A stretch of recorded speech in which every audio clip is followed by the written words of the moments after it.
یہ تو ہم سب جانتے ہیں کہ پاکستان ایک ایسا ملک ہے جو صرف جغرافیے سے نہیں بنا تھا، یہ ایک نظریے سے بنا تھا، یہ ایک وعدے سے بنا تھا۔ وہ وعدہ کہ یہاں مسلمان اپنی زندگی اسلام کے مطابق گزار سکیں گے۔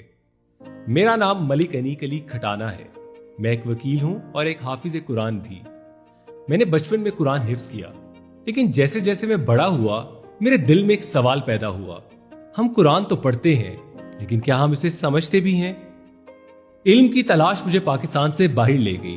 میں نے قانون کی تعلیم حاصل کی کوئین میری یونیورسٹی آف لنڈن سے، اور پھر مجھے موقع ملا کہ دنیا کے ایک عظیم علمی روایت کو قریب سے دیکھنے کا، ہارورڈ یونیورسٹی۔ وہاں میں نے صرف قانون نہیں پڑھا، میں نے یہ دیکھا کہ قومیں اپنے نظریات کو کیسے سمجھتی ہیں اور انہیں اپنی زندگی کا حصہ کیسے بناتی ہیں۔ وہاں مختلف مذاہب کے لوگ تھے، مجھ سے ایک سوال پوچھتے تھے، قرآن کیا کہتا ہے؟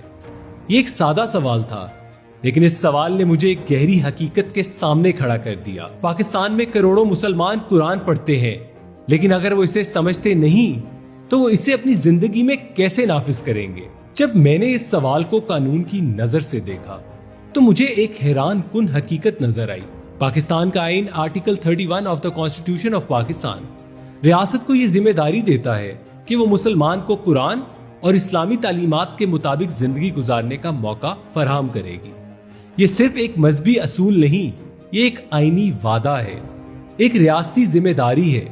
پاکستان کے قوانین کے مطابق ہر پبلک اور پرائیویٹ سکول میں قرآن کی تعلیم لازمی ہے۔ گریڈ 1 to 5 بیسک عربک اور 6 to 12 ٹرانسلیشن پڑھانا ضروری ہے۔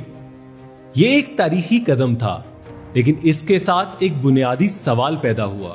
اگر قرآن کا ترجمہ پڑھایا جائے گا تو وہ ترجمہ کس کا ہوگا؟ پاکستان میں مختلف مکاتب فکر موجود ہیں، ان کے علمی نقطۂ نظر مختلف ہو سکتے ہیں، تو پھر ریاست یہ کیسے طے کرے گی کہ بچوں کو کون سا ترجمہ پڑھایا جائے؟ یہ صرف مذہبی بحث نہیں، یہ ایک قانونی خلا ہے۔ اسی سوال نے مجھے ایک فیصلہ کرنے پر مجبور کیا۔ یہ مسئلہ صرف گفتگو کا موضوع نہیں رہ سکتا تھا، اس لیے میں نے اس کو عدالت کے سامنے رکھنے کا فیصلہ کیا۔ میں نے یہ مقدمہ پاکستان کی 5 ہائی کورٹس میں دائر کیا، کیونکہ یہ مسئلہ صرف ایک شہر کا نہیں تھا، پورے پاکستان کا تھا۔ بالآخر یہ سوال پہنچا پاکستان کی سب سے بڑی عدالت تک، سپریم کورٹ آف پاکستان۔ یہ کیس کسی فرد کے خلاف نہیں ہے، یہ کیس ایک اصول کے لیے ہے۔ کیا ریاست نے قرآن کی تعلیم کے حوالے سے اپنی آئینی ذمہ داری کو مکمل طور پر واضح کیا ہے؟